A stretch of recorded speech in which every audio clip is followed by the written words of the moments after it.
আসসালামু আলাইকুম প্রিয় দর্শক, স্বাগতম আরও একটি নতুন ভিডিওতে।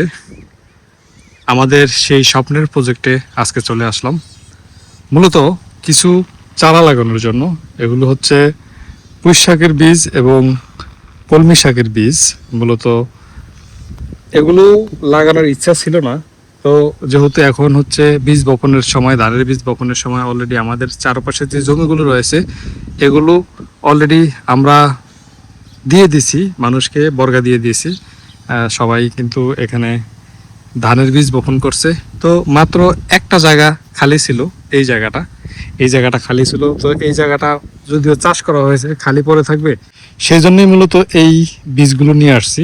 এই বীজগুলো আমরা এখানে ছিটিয়ে দিব, যা হয় আর কি। যদিও বর্ষাকাল, পানি জমলে আসলে উঠবে না, তারপরে পানি নিষ্কাশনের ব্যবস্থা এখানে পুকুরের মাধ্যমে লেন করে দিব, যাতে বৃষ্টির পানিতে পানিটা আসলে না জমে। তো সেইভাবে হচ্ছে এখান দিয়ে করে দেব, লেন করে দিব, যাতে সবগুলো বৃষ্টির পানি পুকুরে পড়ে যায়। তো যতগুলো আশেপাশে পুকুরের পাশে যতগুলো জমি রয়েছে সবগুলোই কিন্তু অলরেডি ধানের বীজ বপন করে দেওয়া হয়েছে, শুধু এই জায়গাটি ছাড়া। আমরা আজকে এই প্রজেক্টে এসেছি এই বীজগুলো বপন করে দেওয়ার জন্য। তো অলরেডি আমাদের প্রসেসিং শুরু হয়ে গেছে।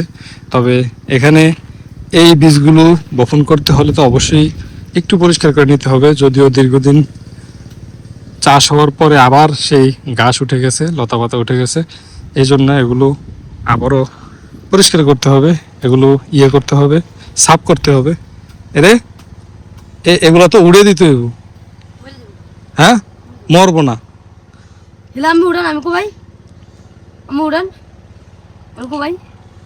তুই কবে উড়া, জেনে জেনে বেশি এনে উড়া, আমি উড়াইতেছি।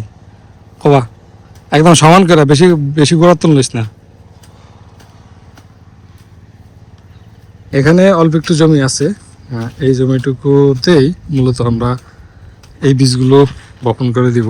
দেখি ওঠে কিনা, আর উঠলে তো অবশ্যই আপনাদেরকে আপডেট জানাবো। আর কিভাবে আজকে এই দুইটা বীজ আমরা বপন করি সেটাই আজকের ভিডিওতে আপনাদেরকে দেখাবো। তো চলুন শুরু করা যাক আজকের ভিডিওটি।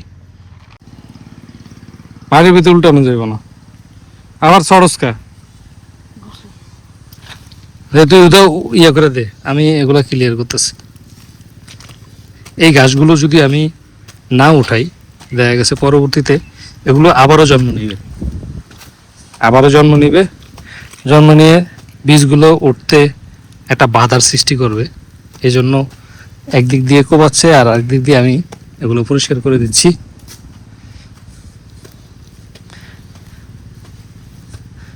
যদিও মানে একদম উলট পালট করে দিলে পচে যাবে, যেহেতু বর্ষাকালের কারণে এগুলো উঠিয়ে ফেলতে হবে। কারণ হচ্ছে আর একটু বৃষ্টির পানি পেলে এগুলো একেবারেই আবার নতুন করে উঠবে। যেরকমটা আপনারা দেখেন চাষের পরে যেরকম উঠে গেছে, সবুজ দেখা যাচ্ছে, এরকম সবুজ হয়ে উঠবে। তখন আমার বীজ উঠতে বাধার সৃষ্টি হবে, বীজ সহজে উঠবে না।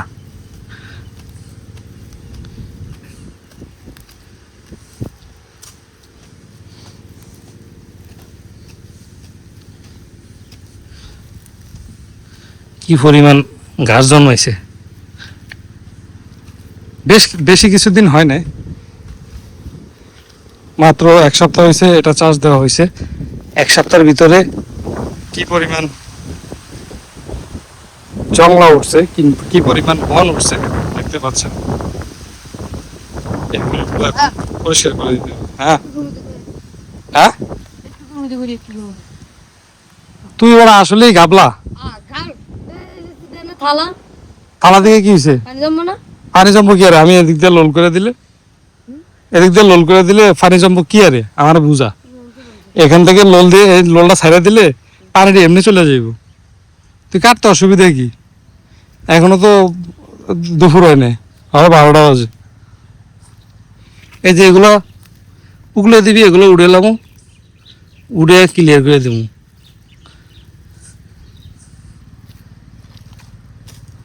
ক্লিয়ার করে দিলি হয়ে যায়, এত লাগে। কবা এই সেটটা কবা। তো তুই উড়া, আমি কবাই। মোটামুটি প্রায় ক্লিন করে ফেলছি। যে ঘাসগুলো উদীয়মান যে গাছগুলো ছিল মানে সদ্য উঠছে সেগুলো মোটামুটি মাথা টেনে ক্লিয়ার করে ফেলছি। এখন কলা গাছ দিয়ে মূলত মই দেওয়া হচ্ছে, যদিও মই কার্যকরী মই না, তারপরও যা হয় একটু টান দিয়ে ক্লিয়ার করে নিচ্ছে। এরপর আমরা মাঝখানে ভাগ করে একটা মানে ডিভাইডার দিয়ে আমরা এক পাশে কলমি শাকের বীজ এবং অন্য পাশে পুঁই শাকের বীজ দিয়ে দিব। পুঁই শাকের বীজটা ওর সাথে দিতে হইব, আর কলমি শাক নিচে দিলে হইব। আমাকে বই মই কি ভেঙে গেছে? দে তারপর সোজা কথা ইয়ে করে দে।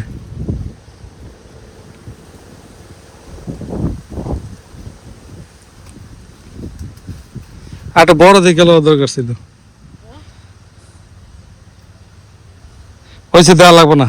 এবার মাঝখানে ভাগ কর, মাঝখানে ভাগ কর, একটা লোল করে দে। ওই কোদাল দিয়ে টাইন না কোনটা মাঝখানে এভাবে এভাবে তোর কোন মজে রে এইভাবে কর, লোলটা দিয়ে যাতে পানি নেমে যায়। হ্যাঁ এই দৌড়ার লোক কইছে থাকবে এক কানি দিয়ে থাকলে পানি বেরে আচ্ছা যাই হোক, যেন পানি নামে অন্য কর। তুই না হ্যাঁ এলে গেছে দে দে দে শুরু কর। কোথায় এটা থোড়া, এটা উঠে, এটা সাইডে উঠে রাখ। ওখানে ভালো, আমার দরকার নেই, বাইরে ভালো, একদম বাইরে ভালো দে।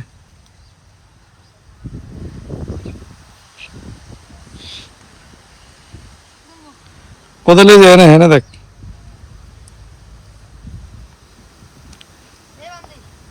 হ্যাঁ দে, যেমনি যেমনি পানি যাবে নুন দে, বান দে। এই ফাতাগুলো ভরে গেছে, এটার ভিতরে ফাতায় ভরে গেছে।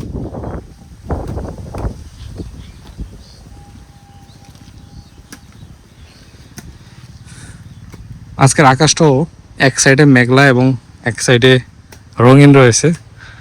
আকাশ একবার মেঘলা হয়, একবার রঙিন হয়। আর বিলে অলরেডি পাওয়ার টিলার নেমে গেছে চাষের জন্য। ওই যে দেখেন টিলার, ওই যে দেখেন টিলার জমি চাষ করতেছে। এখন একদম বিলটা ক্লিয়ার হয়ে যাবে চাষ করার পরে। এদিকে এখনো চাষ করা হয়নি, যার কারণে আসলে ক্লিয়ার দেখাচ্ছে না, সবুজে শ্যামলে দেখাচ্ছে। যখন চাষ করে ফেলবে একদম ক্লিয়ার হয়ে যাবে, অ্যাজ লাইক এরকম এরকম। কারণ এটা চাষ করা হয়েছে, এটা এখন ক্লিয়ার দেখাচ্ছে। এরকমই এগুলো সব ক্লিয়ার হয়ে যাবে। বাঁকা হয়, বাঁকা হইতেছে, বাঁকা হইতেছে, বাঁকা যাইতেছে।